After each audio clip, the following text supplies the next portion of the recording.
حضرت عائشہ رضی اللہ تعالی عنہا نے فرمایا کہ نبی کریم صلی اللہ علیہ وسلم جب جنابت کی حالت میں ہوتے اور سونے کا ارادہ کرتے تو شرمگاہ کو دھو لیتے اور نماز کی طرح وضو کرتے۔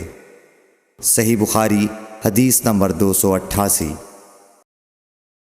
حضرت عمر رضی اللہ تعالی عنہ نے نبی کریم صلی اللہ علیہ وسلم سے دریافت کیا کہ کیا ہم جنابت کی حالت میں سو سکتے ہیں؟ آپ نے فرمایا ہاں، لیکن وضو کر کے۔ صحیح بخاری حدیث نمبر 289۔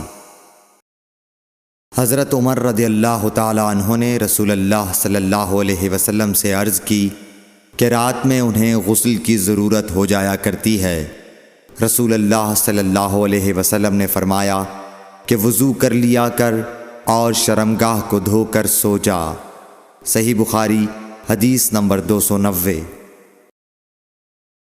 نبی کریم صلی اللہ علیہ وسلم نے فرمایا کہ جب مرد عورت کے چہار زانوں میں بیٹھ گیا اور اس کے ساتھ جماع کے لیے کوشش کی تو غسل واجب ہو گیا۔ صحیح بخاری حدیث نمبر 291۔ حضرت عثمان بن عفان رضی اللہ تعالی عنہ سے پوچھا گیا کہ مرد اپنی بیوی سے ہم بستر ہوا لیکن انزال نہیں ہوا تو وہ کیا کرے؟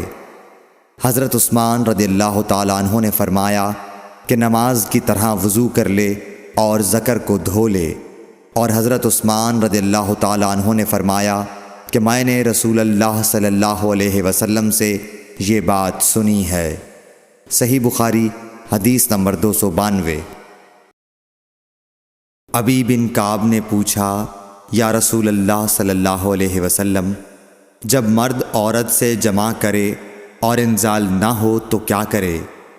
آپ نے فرمایا عورت سے جو کچھ اسے لگ گیا اسے دھو لے، پھر وضو کرے اور نماز پڑھے۔ صحیح بخاری حدیث نمبر 293۔